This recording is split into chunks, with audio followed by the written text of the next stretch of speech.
सध्या लोकसभा निवडणुकीची रणधुमाळी सुरू आहे। गावागावात गल्लीबोळात निवडणुकीच्या चर्चा रंगू लागलेत। असेच एक उमेदवार लक्ष्मण तांदळे सर आज आपल्या सोबत आहेत, ज्यांनी सामाजिक कार्यातून आपली एक वेगळी ओळख निर्माण केली आहे। तर सर नमस्कार, तुम्ही सध्या उमेदवारीचा अर्ज भरलाय, काय सांगाल सर तुम्ही याबद्दल? सर्वप्रथम जय भीम, जय लहुजी, जय अण्णाभाऊ, जय शिवराय। आणि सर्वप्रथम मी तारा न्यूजचे पण आभार मानतो, त्यांनी मला आमंत्रित केले आपल्या स्टुडिओमध्ये। मॅडम, कोल्हापूर जिल्ह्यातून हातकणंगले लोकसभा मतदारसंघातून मी लक्ष्मण तांदळे आजच अर्ज भरलेला आहे 48 लोकसभा मतदारसंघातून हातकणंगले। तर मी अर्ज अशासाठी भरलेला आहे की सर्वसामान्य जनतेला कुठेतरी न्याय मिळावा, त्यांनी कुठेतरी चांगल्या प्रगतीपथावर जावं। मी जनशक्ती विरोधाने धनशक्ती विरोध आहे। मी जनशक्ती आपल्या पाठीशी आहे।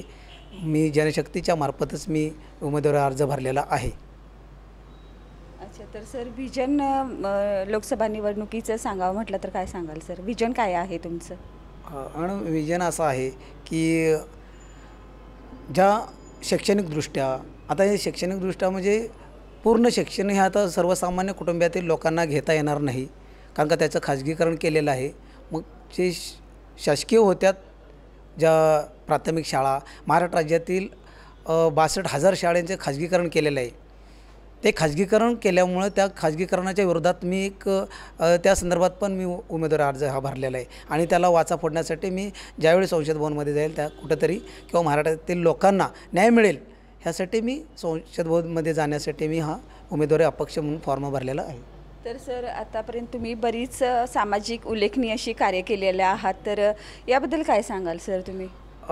मी मुंबई, दिल्ली, पुणे, गडचिरोली, उस्मानाबाद, लातूर, कोल्हापूर, सांगली, सातारा, महाराष्ट्रातील 25-30 जिल्ह्यामध्ये मी प्रत्येक ठिकाणी आंदोलनं उपोषणं केलेले आहेत आणि त्यांना न्याय मिळवून देण्याचंही काम केलेलं आहे।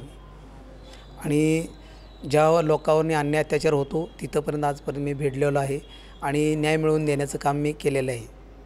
मी सर्वसामान्य लोकांना न्याय मिळवून देण्याचं काम इथून पुढेही करतच राहणार आहे। आणि त्या अनुषंगाने मला सर्व लोकांनी हातकणंगले लोकसभा मतदारसंघातील काही राजकीय सामाजिक लोकांनी व सर्वसामान्य तळागाळातील जनतेने आम्हाला अंतस्थित सर्व गोष्टी पाठिंबा दिलेला आहे। तुम्ही उभा राहा, आम्ही तुम्हाला मतदान पेटीतून तुम्हाला आम्ही तुमचा हे करून देतो, उमेदवार तुम्हाला आम्ही निवडून देतो पुन्हा आम्हाला आश्वासन दिलेले आहेत। त्यामुळे मी हा 48 लोकसभा मतदारसंघ हातकणंगले येथून मी उमेदवारी अर्ज आजच 2:38 भरलेला आहे। तर सर आज तुम्ही उमेदवारीचा अर्ज भरला आहे, तर मतदारांना काय सल्ला सांगाल किंवा काय संदेश द्याल? मतदार राजांनी मला चांगल्या प्रकारे संधी दिलेली आहे, त्या संधीचं मी चांगलं सोनं करेन। आणि आजपर्यंत कुठल्याही गोरगरीब तळागाळातील लोकांच्यापर्यंत मी त्यांची कामं करण्याची मी त्यांना आश्वासन दिलेलं आहे। त्यामुळे त्यांनी मला ही संधी पुढे जाण्याची संधी दिलेली आहे।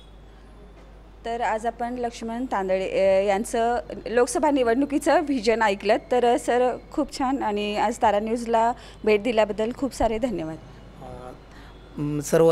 पहिल्यांदा मी तारा न्यूजचे मी आभार मानतो की मला आमंत्रित केले। कुंभार मॅडम, सुरेखा मॅडम प्लस फिरिंगे साहेब यांनी सर्वांनी मला कॉल केले की तुम्ही या, आपणाला हे घ्यायचे, बॅट द्यायचे। आणि मी खरोखर आभार मानतो की कोल्हापूर जिल्ह्यातील एवढे पत्रकार मोठे आहेत, पुढारी, सकाळ, लोकमत, त्यांच्यापेक्षा त्यांनी बोलवण्या अगोदर ह्या आपला तारा न्यूजने म्हणजे खरोखर तारा नाव हे का ठेवलं की कोल्हापूरचे खरोखर तारा राणीचा पुतळा पहिल्यांदा ह्या तारा राणी म्हणून तारा न्यूज ठेवलं असं मला वाटते। आणि त्यामुळं पहिल्यांदाही मला मुलाखत देण्याची संधी दिली, त्याबद्दल मी तुमच्या तारा न्यूजचे आभार मानतो।